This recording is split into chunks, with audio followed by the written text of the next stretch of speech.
Hola, ¿qué tal, queridos amigos? Dios les bendiga grande, pero grandemente. En esta ocasión vamos a estudiar la palabra de Dios en el tema mandamientos de hombres. Quédate conmigo en este estudio hasta el final y comienza en este momento.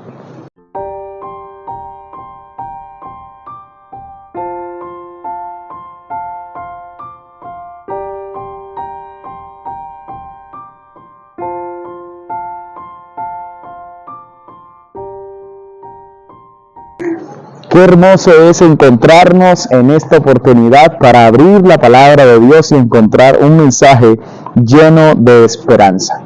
En esta ocasión quiero invitarles a reflexionar junto conmigo en el libro de Colosenses, el capítulo número 2, del versículo 20 al versículo número 23.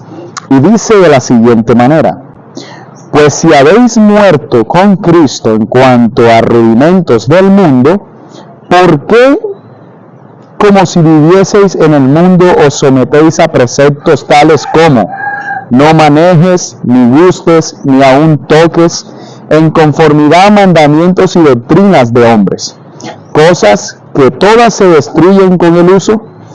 Tales cosas tienen a la verdad cierta reputación de sabiduría en culto voluntario, en humildad y en duro trato del cuerpo, pero no tienen valor alguno contra los apetitos de la carne.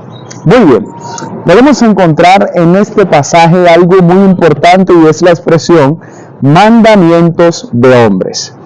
Tal asunto es tratado por Pablo con mucha dedicación, debido a que en los judíos había un pensamiento el cual era: los mandamientos de Dios están dados. Habían leyes ceremoniales las cuales hacían parte del culto judío, pero aún encima de ello, ellos comienzan entonces a colocar más cosas encima de todos los requerimientos que había que cumplir. Es triste cómo ellos comienzan ahora a hacer de las leyes ceremoniales cosas que ya parecían más bien una carga.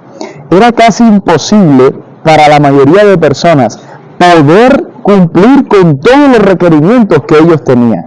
Imagínense, no podían ni siquiera en sábado mover un poco o cierta distancia el animal que los iba a llevar hasta el propio templo. Es bastante perjudicial en muchas ocasiones alterar o ser tan extremista de tal manera que podemos incluso, muchos de nosotros en cualquier momento, también hacer mandamientos de hombres. Es muy, pero muy triste que incluso hoy en la iglesia de Dios puedan encontrarse este tipo de personas.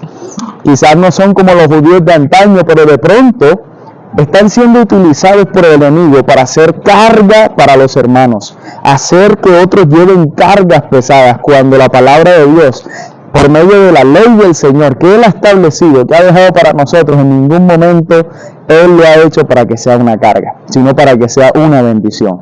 La ley de Dios es una bendición, pero cuando los seres humanos, así como los judíos, comenzamos a hacer mandamientos de hombres, entonces vienen consecuencias muy graves para nosotros. Ahora, en Colosenses capítulo 2, del 20 al 23, Pablo comienza a exhortar al pueblo, comienza a hablarle a los colosenses y les dice que en medio de todo lo que está pasando, él está preocupado.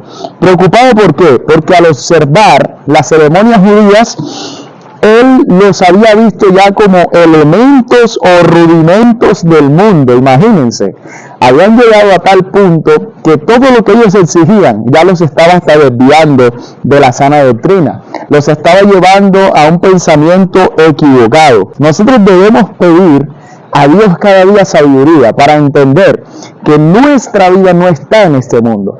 Todo lo que hay en este mundo es terrenal y pasará.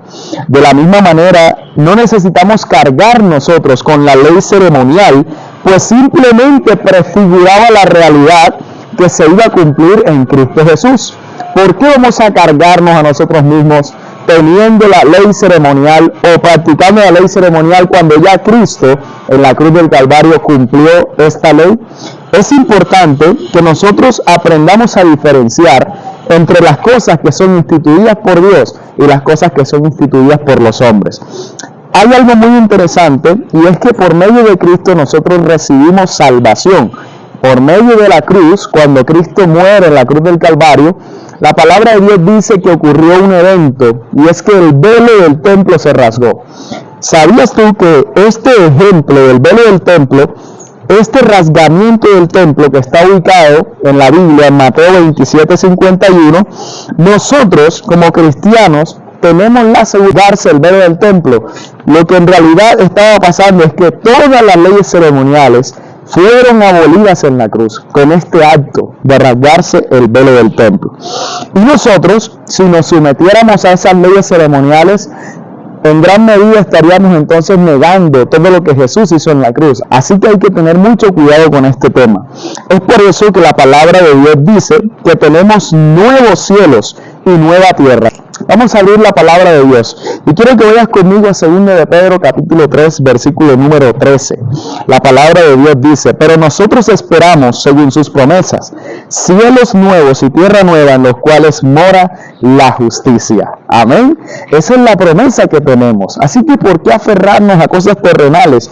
Queridos hermanos, este es un gran llamado para que nosotros podamos elevar nuestra mente a las cosas celestiales. Y que no nos pase, ¿verdad?, como los judíos, que se sometieron a cosas pasajeras de este mundo y terminaron entonces ellos cargándose a sí mismos. Pero nosotros tenemos una hermosa promesa. ¿Saben? Todo tiene sentido cuando vemos la cruz de Cristo. En la cruz de Cristo podemos ver que no es exigencia divina lo que Dios quiere con nosotros, sino que tengamos cada uno de nosotros una relación con Dios. Y es fácil caer en la trampa de sentirse superior a otros por observar ciertas prácticas religiosas, o peor aún, de pensar que esta observancia es meritoria para la salvación. Ese era el problema. Los judíos creían que ellos iban a salvar por las cosas que hacían, y eso se llama meritocracia, pero en realidad no. La salvación no es por méritos, es por gracia de Dios. Es un regalo que recibimos de Cristo, y nada de lo que nosotros hagamos podrá salvarnos, porque ya alguien nos puede salvar, y se llama Cristo Jesús.